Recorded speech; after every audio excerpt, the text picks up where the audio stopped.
Welcome back to Reality Asserts Itself. I'm Paul Jay, and this is the Real News Network. We're continuing our series of interviews with John Kiriakou. We're at his house, as I've said before. He continues to be under house arrest as we do these interviews. John was the first CIA officer to officially confirm that there was, in fact, a waterboarding torture program. He's also the only person that went to jail for anything to do with a waterboarding torture program. And that was because he was the first person to officially confirm there was a waterboarding torture program.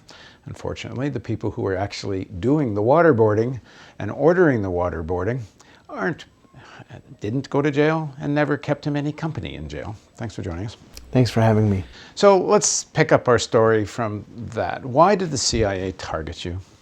The CIA never forgave me for confirming that it was waterboarding and otherwise torturing prisoners, that torture was official U.S. government policy, and that the policy was approved by the president. So never forgave me. Where did you say this, and how did you get to it? I said this in December of 2007 on ABC News, and it started oddly for me. I got a call from Brian Ross. Let me just back up one sec, because we've been kind of doing your story chronologically. Now we're kind of jumping. Okay. So if I understand correctly, you left the CIA in what year? 2004. 2004. Mm-hmm. And you did some consulting. You did consulting for ABC. Not yet. I left the CIA in 2004 and I joined Deloitte & Touche, which is one of the big four public accounting firms. Okay. So first of all, why did you leave the CIA? I left the CIA, as funny as it might sound, to spend more time with my children. I had gone through a very acrimonious divorce. My ex-wife had moved to northeastern Ohio with my two sons so that she could be closer to her parents. And I knew that my career was going to take me back overseas again in short order, and to someplace not family-friendly, Iraq, Afghanistan, Pakistan, Yemen, something like that. And so I decided I had had enough, and I had a friend who had a friend at Deloitte & Touche, one of the big four accounting firms. They were looking for someone to head not counterintelligence, but competitive intelligence in their Washington, D.C. office. And I applied for the job, and a couple of weeks later was made an offer. I resigned from the CIA, and the very next day went into Deloitte & Touche. Why does Deloitte & Touche want a CIA guy? Well, I was actually the fourth CIA guy that Deloitte & Touche had hired. They had created this group called the Competitive Intelligence Group, with the idea being that they would hire former CIA officers or other people with experience in intelligence collection, and they would pair those people with the analysts, the corporate research analysts, to collect and analyze intelligence on their competitors. So my job was to collect first-person human source intelligence on Ernst & Young, KPMG, PricewaterhouseCoopers, and a myriad of consulting firms like IBM and Accenture and others. And we would collect this information. Sometimes they were tips. For example? Well, for example, we tried to steal their pricing models, or how they determine discounts, or interestingly, at least to me, we tried to figure out which of their partners were disgruntled so we could steal them, provided that they were top producers. And I'm assuming they're all doing it back to Deloitte Touche. Everyone's Absolutely. doing this to each other. They all have the same groups. Now, I will say that Deloitte's no longer exists. It went away during the recession. But the other consulting firms, yes, they do have similar groups. And are they looking for dirt on individuals, or this No, is more about recruitment? Or? It's much more about recruitment, and it's also about undercutting pricing. If you're going to go into a bid with a price of $24 million, let's say, we want to know that so we can go in with a bid of $20 million and win the job, because a $20 million contract, of course, is better than a $0 contract. And so they're all doing it to each other. This is a lot about the bidding process then, trying to get someone to spill the beans on a bid. Yes, the bidding process. It's like recruiting a double agent. Yeah, it's the bidding process, it's discounts, it's disgruntled partners, like I said, it's plans to expand service lines or offerings, anything that might give you a corporate leg up. Mm-hmm. And were you successful? wildly in some cases. Really? All right, we'll do that another day. Okay, so then what? Deloitte Touche. At what point do you start consulting for ABC? Not until after I went on TV and talked about torture. I was at my desk at Deloitte one day, and I got a call from Brian Ross at ABC News. And Brian Ross told me that he had a source who said that I had tortured Abu Zubaydah. I said that was absolutely untrue, that I was the only person who was ever kind to Abu Zubaydah. And I said, I never have laid a hand on anybody, least of all Abu Zubaydah. And he said, and I learned later that this was an old reporter's trick, he said, well, you can come on the show and defend yourself. In the meantime, that same day, the day before, the same week, whatever it was, President Bush was telling the press that we do not torture, we do not torture, we do not torture. This government does not torture people. You know, we stick to U.S. law and our international obligations. Thirdly, there are highly trained professionals questioning these extremists and terrorists.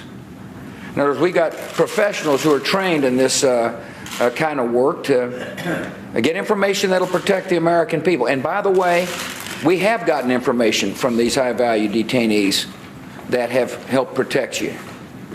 I knew that was a lie.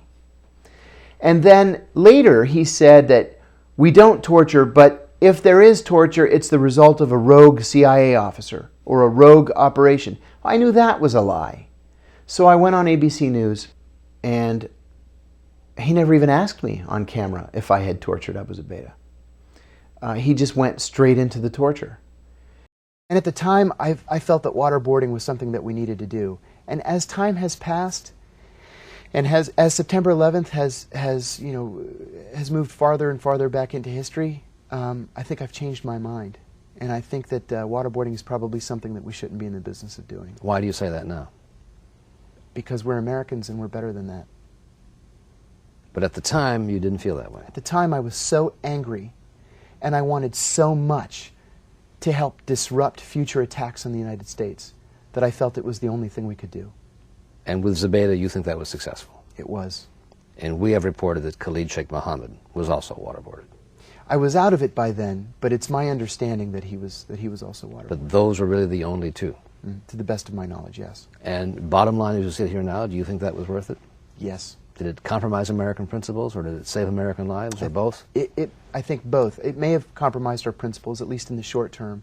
And I think it's good that we're having a national debate about this. We should be debating this, and Congress should be talking about it, because I think as a country, we have to decide if this is something that we want to do as a matter of policy. I'm not saying now that we should, but at the very least, we should be talking about it. It shouldn't be secret. It should be out there as part of the national debate. In that interview, I essentially called the President of the United States a liar. In fact, the next day, at a press conference, I'm saying that the United States does not torture. The President has been... I'm asking you if what was done in this case was not torture, in your opinion. I'm saying the United States does not torture. But when you have a former CIA officer, John Kiriakou, now saying that waterboarding was used, since you're saying the interrogations were legal, he's saying on the record now waterboarding was used in at least one case. You're saying waterboarding is legal? And I'm saying I'm not commenting on any specific technique. I'm not commenting on that gentleman's characteristics of any possible technique. I've given you a very general statement about interrogations being legal, limited in this regard. It was legal. You said it was in the legal framework. Yes. Everything that So was done. waterboarding is legal? I'm not commenting on any specific techniques, and you can ask me all sorts of different ways and we can go back and forth, but I'm not going to do it yet. well, immediately the CIA filed what's called a crimes report with the Justice Department, alleging that I had violated my secrecy agreement by leaking classified information. The FBI investigated, they watched the tape, and they concluded that it was already common knowledge that we were torturing prisoners. Human Rights Watch had come out with a report, Amnesty International had come out with a report. So I had added nothing technically to the debate, but what I had done was I had become the first CIA officer, current or former, to actually confirm that we were torturing prisoners and that torture was our policy. Now, when you first talked about it, you defend torture, do you not? There's a point where you say he's been tortured, he A waterboarded once. A lot of people think that I was defending it. In fact, I was trying to be nuanced, and I failed at being nuanced. I was trying to present it as two questions, two separate issues. One, did it work? And two, was it right? And I said it wasn't right. It was wrong morally and ethically, that it was torture, and that I was opposed to it. In fact, I had been asked by a senior officer in the Counterterrorism Center if I wanted to be certified in the use of these so-called enhanced interrogation techniques, and I declined. I said I had a moral problem with it. On that first question, did it work? The CIA officers in the field who were torturing prisoners were reporting back that it was working, and that Abu Zubaydah, for example, had cracked after one session, one waterboarding session, and that he had given up actionable information that saved American lives. And that's what, when you're on television, that's what you knew at that time. That's what I knew at that time. So you conclude that it was done once and it worked. Correct. Although it was wrong, it had worked. We didn't know, nobody knew until the CIA Inspector General report was released in April of 2009 that said that no, he was waterboarded 83 times. And Khalid Sheikh Mohammed was waterboarded 147 times. So they were even lying to each other internally to try to justify this thing. So I told Brian Ross what I thought I knew as facts, but I was wrong. So what's the next big beat for you? When is it, the Inspector General's report? Well, yeah. In that year, 2008 to early 2009, I ended up consulting for ABC News. And frankly, what I had done is I called Brian Ross and I said, you ruined my life. The least you could do is throw me a little bit of work. And so ABC brought me on as a consultant. In early 2009, John Kerry offered me a job as the senior investigator on the Senate Foreign Relations Committee. So I was under the impression that he actually wanted me to investigate things.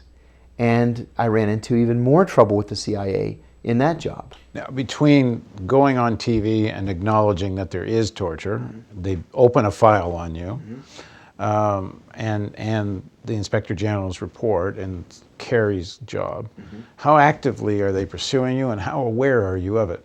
I was unaware of any investigation aimed at me, targeting me. It turned out that they never stopped investigating me from December of 2007 until my arrest in 2012. Prior to you going on television, was there any sense that the CIA wasn't happy with you? Oh, no, none. On the contrary, when I was at Deloitte & Touche, they were preparing to bid for a job in the CIA's Counterterrorism Center. I still had an active security clearance at the time, and so they asked if they could add me to the list of cleared individuals that might participate in this contract. I said yes, and I called the security officer at the Counterterrorism Center, and she said, yeah, that's great with us. And I ended up not doing it because my boss was willing to give me up for 6 weeks, but they wanted me for 6 months until the contract really got going. But I had no problems whatsoever with the CIA until they wanted me to. You'd think if they had no issues with you and you say this one thing on TV, they would say, oh, look, this guy's been a stellar agent all this time and so on, you know, and everyone already knows it's happening, we could just ignore it. Right. Like by targeting you, they're making it 100 times more an issue, even in the public eye. Eventually it's going to go public. I mean, look where it's led to, all these interviews. Well, that's why I maintain the CIA is the organization that made me a human rights activist. It's the CIA that's made me want to, take to the streets to defend our civil liberties. Otherwise, I wouldn't have given it 2 minutes of thought.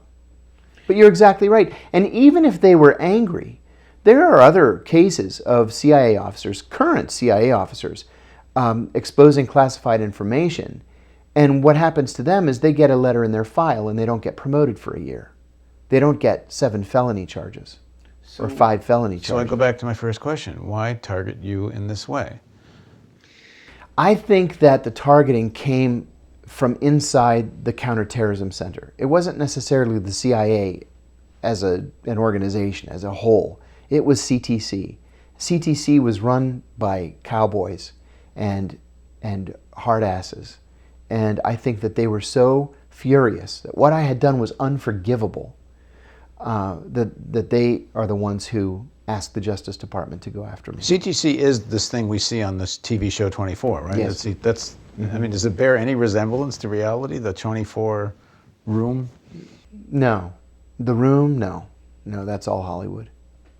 Okay, so let's jump ahead. The Inspector General's report comes out. You find out that it wasn't once, it was 83 times. Right. And in fact, the intelligence wasn't actionable. So what does that do to you? And what are you doing at the time? Well, frankly, it makes me look like a fool. At the time I was working for John Kerry, I had only been there about a month, maybe 6 weeks. But it made me look like a fool. But I issued a statement saying I gave the facts as I knew them. I think that the Inspector General's report shows that the CIA will lie to its own staff officers. I had no regrets. 2 years had gone by. So why does this eventually lead to a charge? I don't get, I mean, how much? While I was at the Senate Foreign Relations Committee, I decided to do some real investigations. So at first I wanted to investigate what was called the Dashti Leili massacre. This was an incident in northern Afghanistan on November 30th and December 1st of 2001, where the Northern Alliance had captured as many as 2,000 Taliban soldiers and wanted to incarcerate them. Well, there were no jails in Afghanistan big enough to hold 2,000 prisoners all at once. So what the Northern Alliance decided to do was to load these men onto container trucks and take them out into the desert, deep into the desert, and just hold them there until they could figure out how to get them to different jails around the country. This is General Dostum. This is General Dostum and his men. Who's now a vice president? Yeah, vice president or deputy prime minister, one or the other. So nobody had put any air holes in these containers, and there was no food and there was no water. So after an 8-hour drive into the desert... How many people are packed in a container? 2,000 people in a series of containers. So after 8 hours drive into the desert, one of the witnesses who survived told us that when they opened the back of the trucks, that bodies fell out like sardines out of a can. So almost everybody died. By our count, there were 18 survivors out of 2,000. The reason I was interested in this is because I had taken a call from a human rights activist who told us that he had a witness who was a boy at the time and didn't go onto the truck. And he said that the boy saw 2 white men wearing jeans and black t-shirts and speaking English at the box-up. Well, who's going to be in Mazar-i-Sharif, Afghanistan, speaking English, wearing blue jeans on November 30th, 2001? So I interviewed everybody at the State Department at the time who mattered from 2001. I interviewed several human rights activists, and I sent a letter to the agency asking for some clarification. Within a couple of days, the deputy office director, or staff director is what he's called, at the Senate Foreign Relations Committee, told me that the investigation was dead and to drop it. Just quickly, just coincidentally, I happen to have made a documentary called Return to Kandahar in Afghanistan in the spring of 2002, and we interviewed General Dostum. So here's a few seconds of that, just to give you a sense of who we're talking about here. اینا یک تعداد مردم در ترس ازی هستن که میگن امو کسایی که مسئول همو خرابی‌ها و همو جرم‌ها و مشکلات بودن امروز بازم در مثلا یک مقدار در صحنه قدرت دسترسی دارن. حال ایران ما اگر چه کده بریم تو عاملی ای بودی آن بودی دیروز این بوده همه طور فکر نمی کنیم در کانادا باشم ما میفهمیم و اگر سلا ندارن تفنگ ندارن حتما مثل تیم همه فوتبالایی که در دنیا بازی میشه یک تیم تکنی یک طرف چی داره همه در افغانستان همه مردمش ما رفتیم و امریکا هم رفتیم یک قسمان مردم از یک تعداد برادرای دیگه حمایت میکنه یک تعداد از برادرای این بی‌طرف همه طور بیشم کم پیدا میشه. بله. In the 90s, when these guys fought each other, over 1 million people died and half of the city of Kabul was destroyed. That's not a football game. So that's General Dostum. Now, General Dostum clearly is a war criminal. You had uncovered evidence that proved it, and it gets shut down. Why? I think that I was poking the hornet's nest at the time. And I'm not sure if I was doing it subconsciously or if it just worked out that way, but I wanted to know if CIA officers were present at the box-up. Now, I know CIA officers were present 20 miles away because the box-up was the same day as the uprising at Kalati Jangvi, where Mike Spann was killed in the Taliban Al-Qaeda uprising that took place in that prison. So I know they were in the area. I wanted to know if they were at the box-up. Which was another slaughter. It was another slaughter, yes. So I dropped that investigation. And then I got a call from a reporter who told me that he had some information that seemed to indicate that the CIA was taking its torturers and putting them under State Department cover. Let's back up one sec just to close the loop on the previous story. If you had in fact found that there were CIA at the box-up, they would have been implicated in a war crime. Correct. Correct, and that war crime would have been detailed in an official report from the Senate Foreign Relations Committee. Okay. So I moved on to another investigation. A reporter called me and said that he had information that the CIA was taking some of its torturers and placing them under State Department cover, which was a violation of the cover agreement between the CIA and the State Department. So I sent the State Department a letter asking for clarification. Weeks passed, something like 5-6 weeks passed, and finally a colleague of mine comes into my office and says, "Oh, you got a response to your letter from the agency." I said, "I didn't get any response." He said, "Well, they classified it top secret and you're not cleared for it." I said, "Well, what'd they say?" And he smiles and he says, "They said go fuck yourself." So that was the end of that investigation. So how long after all this do you get charged? Well, it was another 3 years. There were other investigations, too, at which I was poking them. They even called my wife into the CIA security office and threatened her. No, your wife... My wife was a CIA officer at the time. Is or was? Was CIA. You met at the CIA? We met at the CIA. So they called her in and what? Well, I had written an op-ed in the Los Angeles Times in which I said that we need to be very cautious about Iran's inroads into Latin America. We need to improve our relations with Latin American countries because the Iranians are improving theirs. And I wrote one sentence in that op-ed dealing with Iranian travel to Latin America. Now, I got that op-ed cleared by the CIA. So finally they call my wife into security, and they have a camera on. And the security guy says, "This is not an investigation, it's an inquiry, but we're going to tape it. What do you think should be done with people who leak classified information?" Totally loaded question. She said, "Well, what are you talking about?" "Well, your husband wrote an op-ed in the Los Angeles Times." And she said, "He got that op-ed cleared." Okay, let me ask, why would you have to get it cleared? You're no longer working for the CIA. I have to get anything I write dealing with intelligence, CIA, foreign affairs, government, anything for the rest of my life cleared by the CIA's Publications Review Board. What about this interview or the other interviews you've been giving? Well, these are written products, articles, books, magazine articles, op-eds. Interviews are okay? Interviews are okay. All right, go on.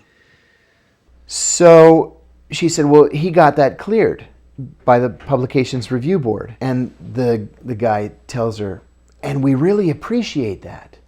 But there's a line in there that is top secret." And she said, "Well, that's impossible. My husband doesn't have access to top secret information." And he says, "But you do." So she said, "I think I've said enough."